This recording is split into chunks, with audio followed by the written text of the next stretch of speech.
Here at the very bottom of Africa lies one of the most dangerous stretches of ocean on Earth. For centuries, sailors have feared this place. They call it the graveyard of ships. Legends say ghost vessels still wander its waters, cursed to sail forever. The most famous of them is the Flying Dutchman, a ghost ship that is cursed to sail forever and never reach a port. But this isn't just a myth. Beneath the ocean's surface, thousands of shipwrecks lie buried, silently proving how dangerous the sea can be. This is the Cape of Good Hope. To the naked eye, it looks like a dramatic meeting point between land and ocean, but to sailors, it represents the difference between life and death. Even in today's age of GPS and mega container ships, many still avoid passing under Africa unless they have no choice. But why is that? That's exactly what we are going to uncover today in this video. The Cape of Good Hope was not always seen as hopeful. For the first explorers who reached it, it was a place of fear. After hearing countless tales of a dangerous southern tip of Africa, European sailors in the 15th century finally dared to test it. In 1488, a Portuguese sailor named Bartolomeu Dias tried to sail further south than anyone before him. What he found was terrifying. Strong winds blew his ships off course, giant waves slammed against the wooden decks, and sharp rocks threatened to break the hulls apart. He somehow made it through alive and became the first European to round the tip of Africa, but he named it the Cape of Storms because of the deadly weather he faced. The name fit perfectly because this stretch of ocean seemed cursed. Back in Portugal, however, his king saw things differently. Instead of doom, he saw opportunity. The Cape was renamed the Cape of Good Hope because rounding it opened the possibility of a direct sea route to India, the land of spices and wealth. From then on, the Cape became the gateway to an empire. The Portuguese, followed by the Dutch and then the British, sailed these waters relentlessly. Their ships carried not only spices and silk, but also gold, slaves, and ivory. Each voyage made fortunes, yet each came with the constant risk of death. The Cape claimed so many ships that sailors began to whisper about supernatural forces at play. It was here that the legend of the Flying Dutchman was born. The story says that in the 1600s, a Dutch captain swore he would round the Cape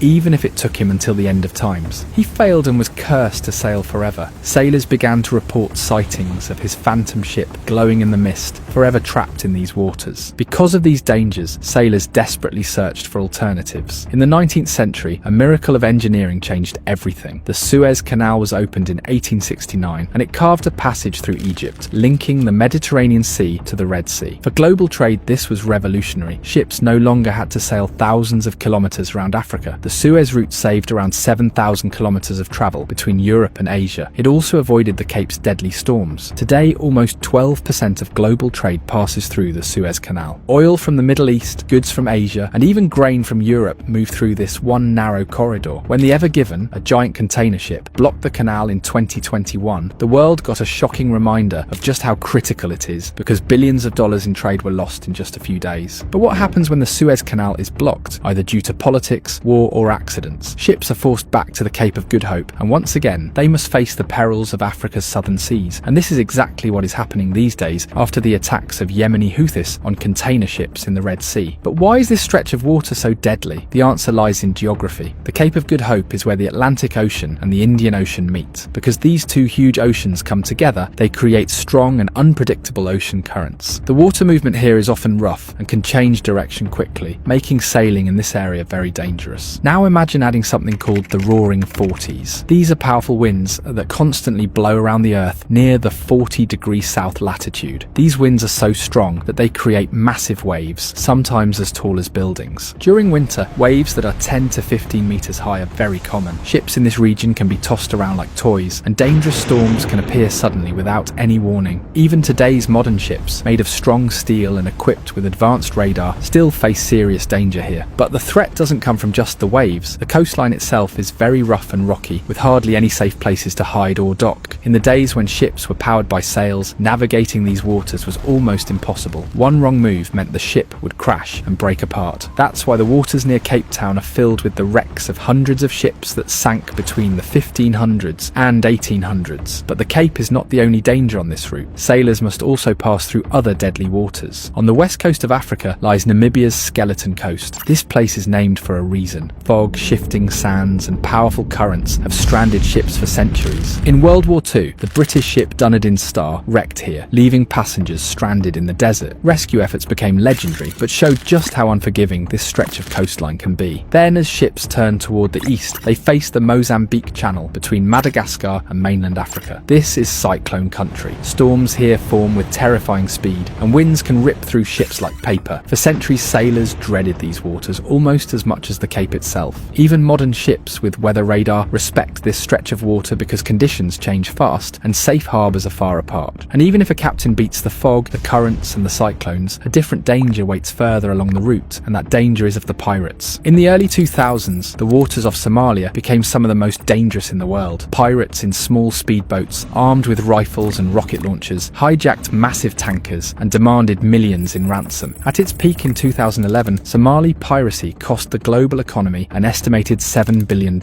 as ships hired armed guards, rerouted or slowed down under naval escort. International patrols and a strong and coordinated naval presence by NATO, the EU, the US, India and others led to a dramatic reduction of piracy off the Somali coast, but the fear they created still shapes how routes are planned. Similarly, if you go further to the west, the Gulf of Guinea near Nigeria is now the world's most dangerous hotspot for piracy. Here the threat is not just robbery, but kidnapping. Sailors are often taken hostage, and companies must pay ransoms to get them back. In 2020, out of 135 kidnappings globally, 130 happened in the Gulf of Guinea, making it one of the most dangerous maritime zones in the world. In 2024 alone, 12 crew members were kidnapped, and 126 crew members were taken hostage. The ransoms for these kidnappings can also be very high. One Chinese fishing boat crew held for a month paid around $300,000 for release. This is why the route around Africa remains so difficult. First, there is the raw force of the ocean at the Cape, then the traps of the Skeleton Coast and the storms of the Mozambique Channel. Even if a ship survives the weather, it must still pass through waters where pirates watch the lanes. Now, there is also a political side to this story. The waters around Africa are not just important for trade, they are also key military and strategic zones. For example, in the Red Sea, which is north of the Cape of Good Hope, Houthi rebels in Yemen have been attacking commercial ships. Since mid-November 2023, over 90 vessels have been targeted, with more than 30 ships damaged and at least 2 sunk. Because of these attacks, shipping traffic through the Suez Canal has taken a massive hit. In early 2024, Suez transit dropped by about 50% compared to the previous year. The ships have diverted their routes around Africa, opting for the longer path via the Cape of Good Hope. This has once again made the Cape very important for global shipping and trade. Big powers around the world understand how crucial this region is. That's why navies from the US, China and Europe regularly patrol African waters. Near the Horn of Africa, the small country of Djibouti has become a hub for international military presence. It now hosts several foreign military bases, including China's first overseas base. The fight to control and protect these waters continues today, just like it did centuries ago, during the time of explorers like Bartolomeo Dias and Vasco da Gama. The route around Africa has always carried two faces. On the surface, it is a vital artery of world trade, moving oil, gas and cargo across continents. But beneath that practical layer lies a darker truth. That is why, even with modern technology, most captains choose the safer Suez Canal. It may be crowded and expensive, but it avoids a path that mixes history, myth and danger all in one. The Cape of Good Hope gave explorers the promise of wealth, yet to many who sailed it, it remained the Cape of Storms. And perhaps that is the real lesson. Progress can change the routes we take, but the ocean always keeps its secrets. If you like topics like these, do mention in the comment section below. We will come up with new videos soon. Until then, take care.